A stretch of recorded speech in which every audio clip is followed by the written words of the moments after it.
YouTube channel. तो last time हमने देखा था ब्लेड टेम्पलेट्स के अंदर अपने लारावेल के जो लूप्स हैं वो हमने देखे थे। तो आज हम देखते हैं लूप वेरिएबल्स। लूप वेरिएबल्स क्या होते हैं और आप इनको किस तरह से इस्तेमाल कर सकते हैं। तो सबसे पहले हम आ जाते हैं अपने प्रोजेक्ट में। तो होम कंट्रोलर के अंदर हमने एक अरे बनाया था यूज़र्स का, ठीक है, और इसको हमने यूज़ किया था अपने जो है वो home.blade.php में, ठीक है। तो यहाँ पर अभी हमारा फॉर लूप लगा हुआ है, तो इसको ख़त्म करके हम अपना एक फॉर ईच का लूप लगाते हैं और उसके अंदर यूज़र्स को हम अप्लाई करते हैं। तो इसके अंदर हम प्रिंट करवा लेते हैं अपना यूज़र की आईडी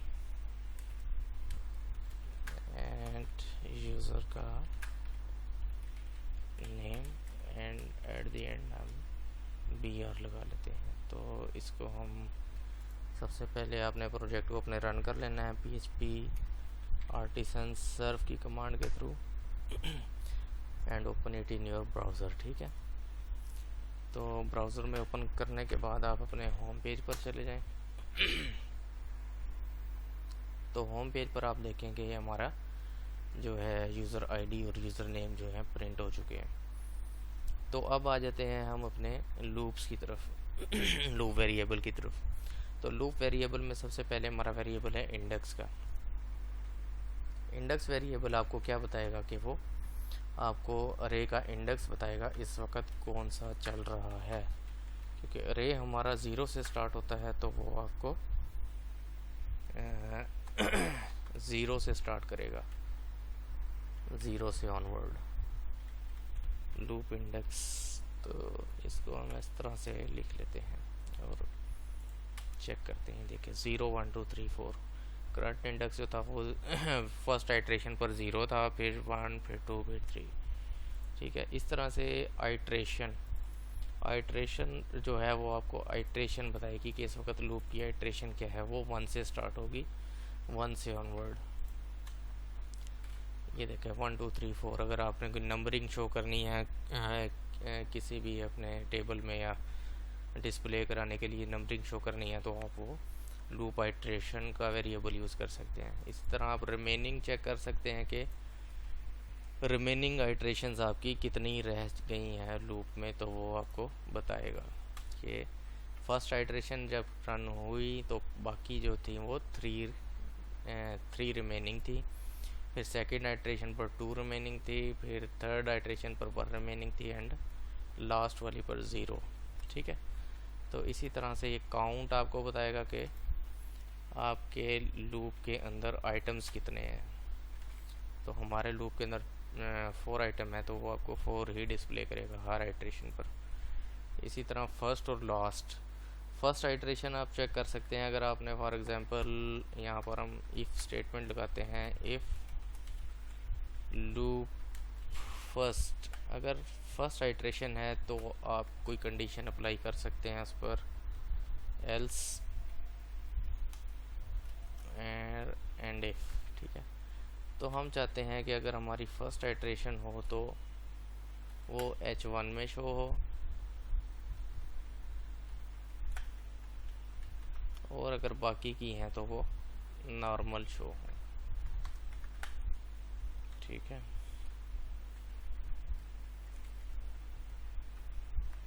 इस तरह से ये देखें फर्स्ट आइट्रेशन जो हमारी थी वो H1 हेडिंग में वो शो हो रही है, ठीक है। इसी तरह आप लास्ट भी चेक कर सकते हैं, इफ़ एल्स, इसी को कॉपी कर लें और इसको कर लें एल्स इफ, ठीक है। एल्स इफ पे आप लगा लें लास्ट। अगर आपकी लास्ट आइट्रेशन है तो उसे आप फॉर एग्जांपल H3 में शो करवा लें, ठीक है। ये आपकी जो थी लास्ट आइट्रेशन वो देखें अब H3 में आ रही है, बाकी नॉर्मल है और फर्स्ट वाली H1 अप्लाई हो गया उस पर, ठीक है। तो ये हमारी थी जनाब फर्स्ट और लास्ट। और इसके बाद इवन ऑड भी आप चेक कर सकते हैं कि अगर इवन है तो H1, अगर ऑड है तो H3। ये देखें इवन ऑड। ऑड पे जो है हमारा H3 अप्लाई हो रहा है, फर्स्ट आइट्रेशन ऑड है, सेकंड इवन है, फिर ऑड, फिर इवन, इस तरह से ये चलती रहेगी। ठीक है, तो इसी तरह से आप डेप्थ चेक कर सकते हैं। फॉर एग्जांपल आप काम कर रहे हैं नेस्टेड लूप के अंदर। नेस्टेड लूप क्या है कि आप लूप के अंदर एक और लूप लगा हुआ है या उसके अंदर और लूप लगा हुआ है, तो इसको बोलते हैं नेस्टेड लूप, लूप के अंदर लूप। तो आप उसकी डेप्थ चेक कर सकते हैं। जिस लूप के अंदर आप वो डेप्थ का वेरिएबल लगाएंगे तो वो आपको बताएगा कि ये इसकी कौन कितनी इसकी लेवल क्या है लूप का, फर्स्ट लेवल है, सेकंड है या थर्ड लूप के अंदर आप इस वक्त काम कर रहे हैं। ठीक है, तो वो आपको लूप की डेप्थ बताएगा।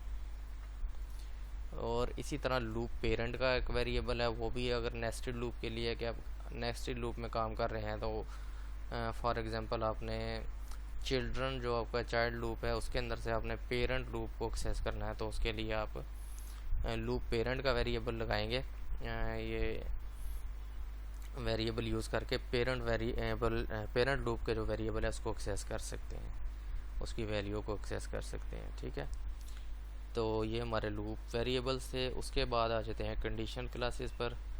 कंडीशनल क्लासेस क्या होती हैं? फॉर एग्जांपल आप ने कोई क्लासेस अपनी लगाई हुई हैं, इसको हम फॉर एग्जांपल ख़त्म करते हैं। ये देखिए, अभी हमने अपने जितने भी हैं वो H1 में शो करवा लिए। ठीक है, यहाँ पर हम फॉर एग्जांपल अपनी कुछ क्लासेस लगाना चाहते हैं। अच्छा, BG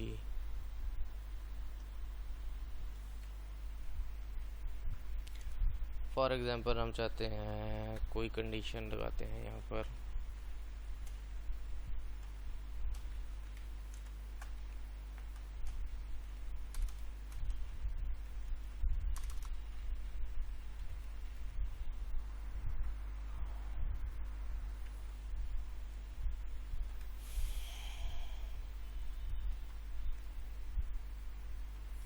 इज़ एक्टिव।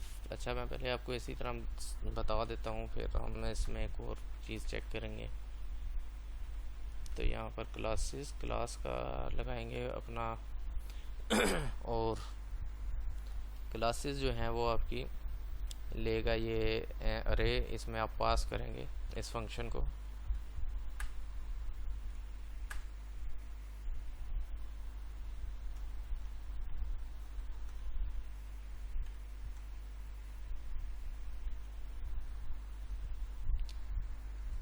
अच्छा,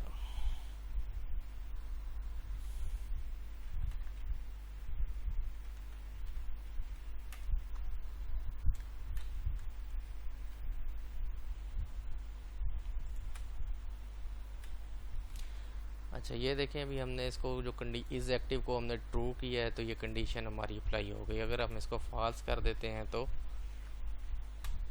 ये अप्लाई नहीं होगी। तो बताने का मकसद है कि ये आप कंडीशन क्लासेस वहाँ अप्लाई कर सकते हैं। अगर कोई भी क्लास आपकी ऐसी है जिसको आप कंडीशनली अप्लाई करना चाहते हैं कि अगर ये आपकी ये कंडीशन ट्रू हो तो ये अप्लाई हो, तो ये अप्लाई होगी। तो फॉर एग्जांपल हम यहाँ पर अपनी एक और कंडीशन लिखते हैं, इसके अलावा लूप इवन लगाते हैं। अगर लूप इवन है तो अप्लाई हो, अदरवाइज़ ना हो। तो ये देखें, इवन लूप पर जो ये अप्लाई हो गई और ऑड पर ये अप्लाई नहीं हुई। इसी तरह अगर आप ऑड पे अप्लाई करना चाहते हैं तो ऑड पे अप्लाई कर सकते हैं। ठीक है, और आप इसमें मज़ीद क्लासेस भी लगा सकते हैं। फॉर एग्जांपल हम लगाते हैं टेक्स्ट डेंजर और यहाँ पर हम अपनी कंडीशन दे देते हैं लूप इवन की।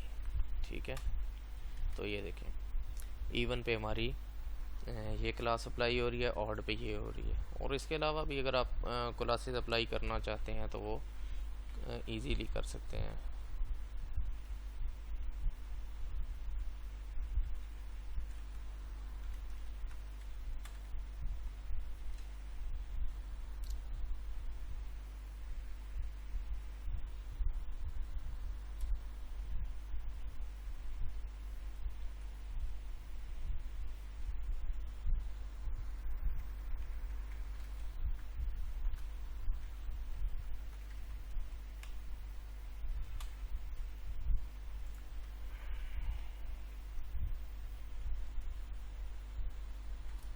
अच्छा, बीजी रेड की यहाँ हम अपनी क्लास बना लेते हैं।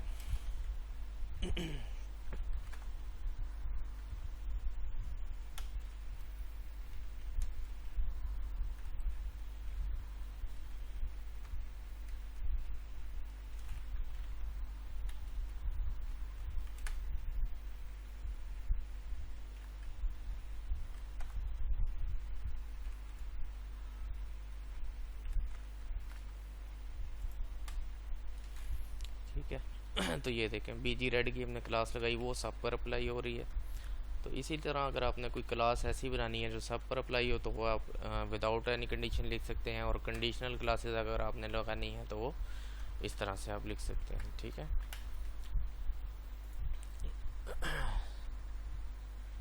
तो ये आपकी कंडीशनल क्लासेस हो गई। इसी तरह आपकी अगले कुछ डायरेक्टिव हैं, अगर आप सिलेक्टेड या चेक्ड के लिए करना चाहते हैं तो उसे हम नेक्स्ट वीडियो में देखेंगे। आज के लिए इतना ही। अपना ख्याल रखिएगा, और अगर अभी तक आपने हमारे चैनल को सब्सक्राइब नहीं किया तो हमारे चैनल को सब्सक्राइब कर लें, क्योंकि आगे ये जो ट्यूटोरियल है बहुत इंटरेस्टिंग होने जा रहा है। तो हम इससे में अपना रियल टाइम जो कोई प्रोजेक्ट है वो करेंगे, और उसमें आपको तफसील से बताएंगे कि डाटाबेस को कैसे यूज़ किया जाता है, आप रियल टाइम प्रोजेक्ट कैसे कर सकते हैं, और प्रोजेक्ट आप अगर आप लारावेल सीख सकते हैं तो आप एक हैंडसम अमाउंट फ्रीलांसिंग के थ्रू कैसे कमा सकते हैं। ये सारा आपको इस ट्यूटोरियल में बताया जाएगा। अभी के लिए इतना ही। अपना ख्याल रखिएगा। अल्लाह।